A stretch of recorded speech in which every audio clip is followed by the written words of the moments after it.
One of the opportunities that I think is staring us right in the face is in streaming. And it's not Netflix that's a streaming opportunity, it's actually Disney. Disney is obviously the second place company behind Netflix, but we're starting to see that Disney is really in a power position in the transition from the traditional linear networks to streaming. So as NBC and Peacock, TNT and Max, CBS and Paramount, all of these companies try to figure out what their path forward is in streaming, it's actually Disney who is bringing them together, I think, in the best and most compelling way. Not only does the company currently bundle together Disney Plus with Hulu and ESPN Plus, that's really a precursor to ESPN, the traditional channel, going over the top in 2025. When that happens, I think we could see momentum behind Disney that will actually push Disney to be a bigger streaming company than Netflix. That may sound crazy, but I want to go through the numbers and show exactly what we need to see from both of these companies, because in the end, I wouldn't be surprised if a lot of the Disney bundles actually generate more revenue per user than what Netflix generates. And there's a very clear strategy that Disney is going after. I call this the smiling curve of content. You have the tentpole content with Pixar, Star Wars, Marvel films, all those really big identifiable films. On the sports side, you have college football, NFL, NBA, and then there's their niche content. You got a ton of sports content that's niche. You have a ton of kids content that's very popular, but maybe not for everybody. And in the middle, you have general entertainment, Hulu. Netflix doesn't have a bunch of those pieces, doesn't have the tentpole content. It doesn't have sports content. That isn't to say that they couldn't add it in the future, but I think 3-4 years from now, Disney will be far ahead when it comes to the breadth of content that people are going to need to actually cancel their cable subscriptions, and they're going to be bundling together much more content. So I'm going to dig through that today and tell why I think that Disney could eventually be a bigger streaming company from a revenue perspective. Maybe not from an operating income perspective, but from a revenue perspective than Netflix. My name is Travis Hoium. Thanks for watching Asymmetric Investing. Please subscribe here on YouTube for all my content. And thanks to this video sponsor, The Motley Fool. If you go to fool.com/ASYM, they'll give you their top 10 stocks to buy right now. Let's first compare the two streaming businesses as they stand today. This is a look at Disney's most recent quarterly results. You can see that this green column is the direct-to-consumer or the streaming business. This doesn't include ESPN Plus, but it includes most of their streaming business. So $5.6 billion in revenue, and now is operating income break even, just barely over break even, but let's call it break even for today. And they've really done a nice job of laying out what the path is going forward. Disney Plus is really the hub. That's where everything is going to be and everything's going to start. You add in Hulu, that officially launched within the Disney Plus app on March 27th in the US. And the bundling options are really compelling. An ESPN Tile, they have said, will be added by the end of 2024 in the anticipation of a 2025 launch of ESPN as a standalone service. That actually coincides with the new NBA rights deal. So we're probably going to see everything from NFL games to college football games to NBA games, all within that Disney Plus app through the ESPN Tile. Now, what's that going to cost? It's not going to be free. Maybe it's going to be $20 or $30 a month for that full bundle. But if you're getting all of Disney's content, all of Hulu's content, and all of ESPN's content, that's a pretty compelling option. And I think the opportunity there could be even bigger than the linear TV cable bundle, which was about 100 million subscribers at its peak. Disney Plus is already over 100 million subscribers. Now, that's a global number, but that's where I see this as potentially an even bigger opportunity than what they had with linear TV. This is a look at those subscriber counts. So again, you're seeing subscriber growth, 46.3 million a year ago to 54 million with Disney Plus. They're starting to bundle this into a lot of other services. So these aren't quite apples to apples. You have the Charter deal, for example. But what you want to have is people making the transition to streaming. So positive momentum there. Same thing on the international side, 58.6 million to 63.6 million, down a little bit quarter over quarter, but long term, the trajectory is moving in the right direction. You're also seeing prices go up. That's what's on the bottom here.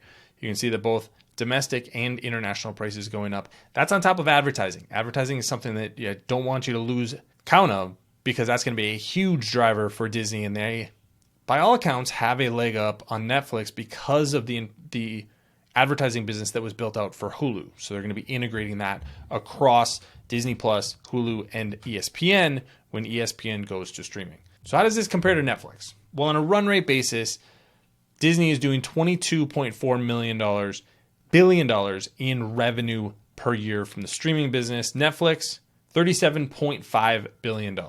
So Netflix, 67% bigger than Disney's streaming business. That's what Disney's going to have to overcome. But there are a few things that I think are moving in Disney's direction. One, a lot of this growth over the last few quarters was driven by their crackdown on cord cutting. So this isn't all organic growth. This isn't all new people signing up for the service. This is Netflix saying, hey, you know what? You 2, 3, 4 people are sharing a login. We're going to crack down on that. You can't do that anymore. You have to get your own login. And people are going, okay, fine. I will happily sign up and pay for Netflix. That's how you get this subscriber growth. But they said in the most recent conference call that they're not going to be reporting that subscriber number. That gives an indication that that's maybe not going to be all that positive going forward, where they're going to have to squeak out more revenue is just increasing prices and increasing their advertising revenue. So maybe Netflix doesn't have the same tailwinds over the next 2 to 3 years that Disney does from a subscriber growth perspective. Thanks to our friends at The Motley Fool for sponsoring this video. Visit fool.com/ASYM for the top 10 stocks to buy right now. The other thing that Disney is doing is integrating itself with some of the more traditional players. Now, is Netflix disruptive to the linear TV bundle? Sure, absolutely it is. But a lot of these companies create a lot of their own content that's really good, that's now ending up on their streaming services. The problem is they don't necessarily have a way to sell that product themselves. So what a partnership like Disney and Warner Brothers Discovery are announcing is a bundle between Disney Plus, Hulu, and Max. This basically makes something like Max more of a cable channel on the cable bundle. So in that respect, Disney is acting a little bit more like the cable company in this relationship. They're going to be taking a cut of every subscription that includes Max.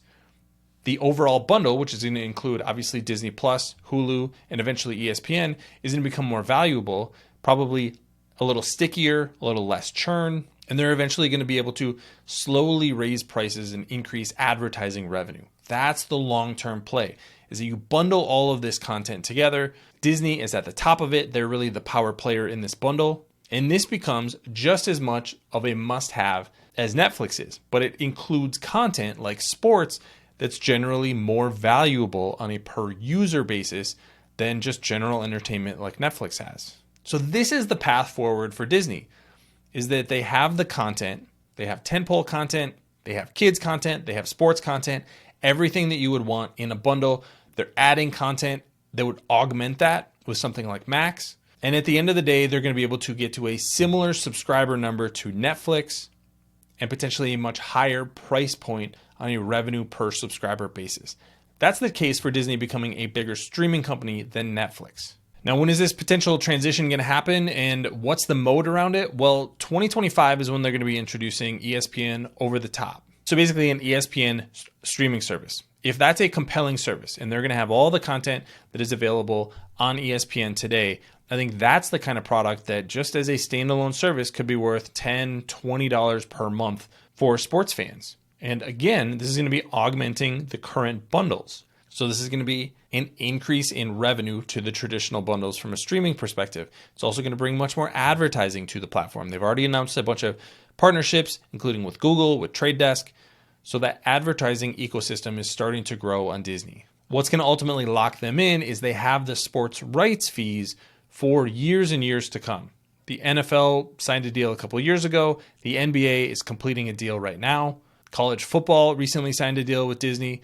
All of these products are probably going to make their way to the streaming only service. So if you are a fan of any of those sports, you're going to need to have ESPN over the top. You're going to probably end up getting some sort of huge bundle from Disney that includes Disney Plus, Hulu, ESPN, and maybe even Max. This is the new cable bundle, but it's not a cable bundle under cable.